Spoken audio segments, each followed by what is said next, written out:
Mother Teresa. Who was Mother Teresa? Mother Teresa was born on August 26, 1910, in Skopje, the current capital of the Republic of Macedonia. The following day, she was baptized as Agnes Gonksa Bojaxiou. Nun and missionary Mother Teresa, known in the Catholic Church as Saint Teresa of Calcutta, devoted her life to caring for the sick and poor. Born in Macedonia to parents of Albanian descent, and having taught in India for 17 years, Mother Teresa experienced her call within a call in 1946. Her order established a hospice, centers for the blind, aged and disabled, and a leper colony. In 1979, she received the Nobel Peace Prize for her humanitarian work. After several years of deteriorating health, including heart, lung and kidney problems, Mother Teresa died on September 5, 1997, at the age of 87, and was beatified in October 2003. In December 2015, Pope Francis recognized a second miracle attributed to Mother Teresa, clearing the way for her to be canonized on September 4, 2016. Saint Teresa of Calcutta's miracles and canonization. In 2002, the Vatican recognized a miracle, involving an Indian woman, named Monica, who said she was cured of an abdominal tumor through Mother Teresa's intercession, on the one-year anniversary of her death in 1998. She was beatified as Blessed Teresa of Calcutta, on October 19, 2003, by Pope John Paul II. On December 17, 2015, Pope Francis issued a decree that recognized a second miracle attributed to Mother Teresa, clearing the way for her to be canonized, as a saint of the Roman Catholic Church. The second miracle involved the healing of Marcílio Andrino, a Brazilian man, who was diagnosed with a viral brain infection and lapsed into a coma. His wife, family, and friends prayed to Mother Teresa, and when the man was brought to the operating room for emergency surgery, he woke up without pain, and was cured of his symptoms, according to a statement from the Missionaries of Charity Father. Mother Teresa was canonized as a saint on September 4, 2016, a day before the 19th anniversary of her death. Pope Francis led the canonization Mass, which was held in St. Peter's Square, in Vatican City. Tens of thousands of Catholics and pilgrims, from around the world attended the canonization, to celebrate the woman, who had been called the Saint of the Gutters during her lifetime, because of her charitable work with the poor. After due deliberation and frequent prayer for divine assistance, and having sought the counsel of many of our brother bishops, we declare and define Blessed Teresa of Calcutta to be a saint, and we enroll her among the saints, decreeing that she is to be venerated, as such by the whole Church, Pope Francis said in Latin. The Pope spoke about Mother Teresa's life of service in the homily. Mother Teresa, in all aspects of her life, was a generous dispenser of divine mercy, making herself available for everyone, through her welcome and defense of human life, those unborn and those abandoned and discarded, he said. She bowed down before those who were spent, left to die on the side of the road, seeing in them their God-given dignity. She made her voice heard before the powers of this world, so that they might recognize their guilt, for the crime of poverty they created.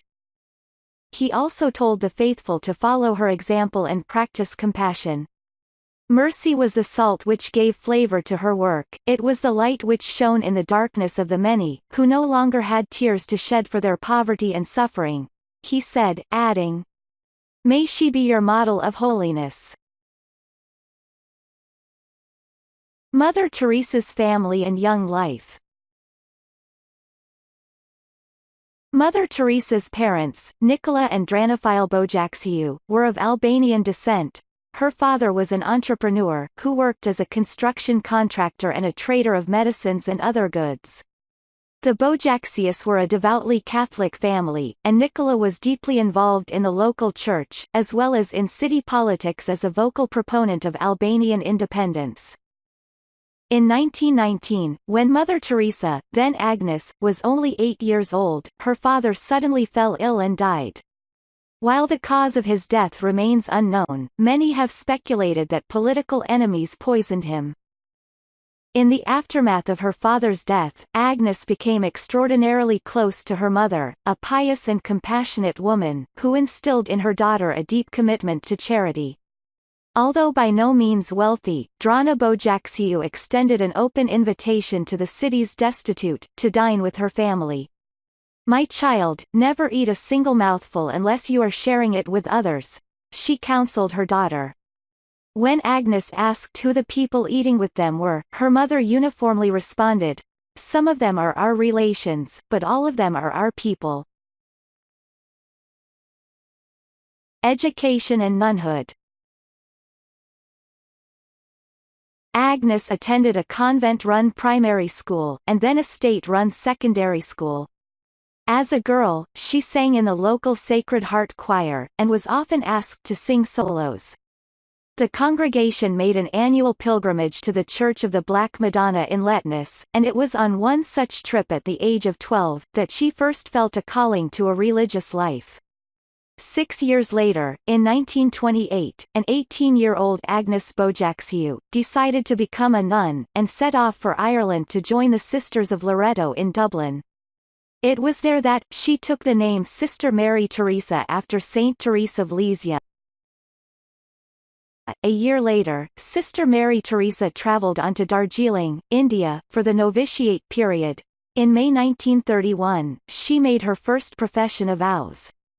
Afterward she was sent to Calcutta, where she was assigned to teach at St. Mary's High School for Girls, a school run by the Loreto Sisters and, dedicated to teaching girls, from the city's poorest Bengali families. Sister Teresa learned to speak both Bengali and Hindi fluently, as she taught geography and history and dedicated herself to alleviating the girls' poverty through education. On May 24, 1937, she took her final profession of vows to a life of poverty, chastity and obedience. As was the custom for Loreto nuns, she took on the title of Mother upon making her final vows, and thus became known as Mother Teresa. Mother Teresa continued to teach at St. Mary's, and in 1944, she became the school's principal. Through her kindness, generosity and unfailing commitment to her students' education, she sought to lead them to a life of devotion to Christ. "Give me the strength to be ever the light of their lives, so that I may lead them at last to you," she wrote in prayer. The call within a call. On September 10, 1946, Mother Teresa experienced a second calling, the call within a call, that would forever transform her life. She was riding in a train from Calcutta to the Himalayan foothills, for a retreat when she said Christ spoke to her, and told her to abandon teaching to work in the slums of Calcutta, aiding the city's poorest and sickest people. Since Mother Teresa had taken a vow of obedience, she could not leave her convent without official permission. After nearly a year and a half of lobbying, in January 1948, she finally received approval to pursue this new calling. That August, donning the blue and white sari that she would wear in public for the rest of her life, she left the Loreto convent and wandered out into the city. After 6 months of basic medical training, she voyaged for the first time into Calcutta's slums, with no more specific a goal than to aid the unwanted, the unloved, the uncared for. Missionaries of Charity. Mother Teresa quickly translated her calling into concrete actions to help the city's poor. She began an open-air school and established a home for the dying destitute in a dilapidated building. She convinced the city government to donate to her cause.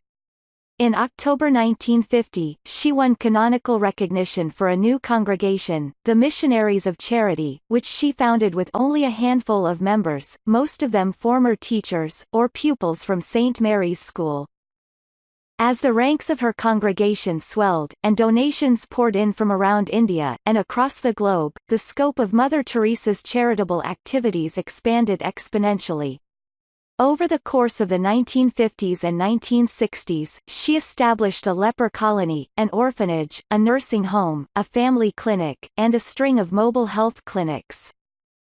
In 1971, Mother Teresa traveled to New York City, to open her first American-based house of charity, and in the summer of 1982, she secretly went to Beirut, Lebanon, where she crossed between Christian East Beirut and Muslim West Beirut, to aid children of both faiths.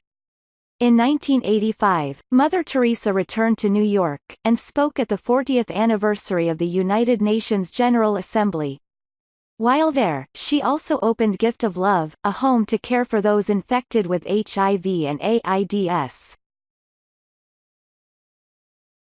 Mother Teresa's awards and recognition.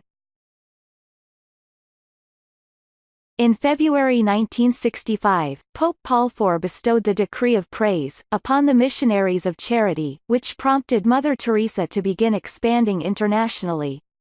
By the time of her death in 1997, the missionaries of charity numbered more than 4,000, in addition to thousands more lay volunteers, with 610 foundations in 123 countries around the world. The Decree of Praise was just the beginning, as Mother Teresa received various honors for her tireless and effective charity.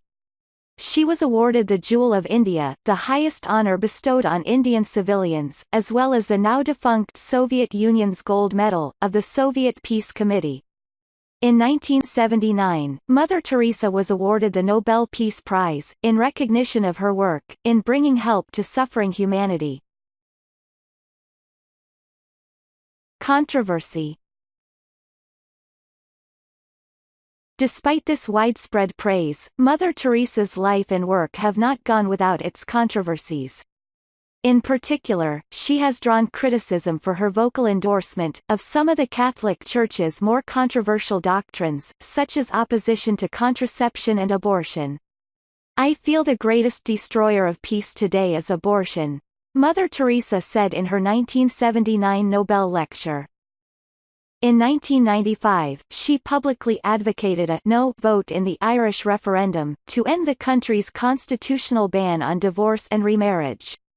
The most scathing criticism of Mother Teresa can be found in Christopher Hitchens' book, The Missionary Position, Mother Teresa in Theory and Practice, in which Hitchens argued that Mother Teresa glorified poverty for her own ends, and provided a justification for the preservation of institutions and beliefs that sustained widespread poverty. Thanks for watching. Don't forget to subscribe us for upcoming videos.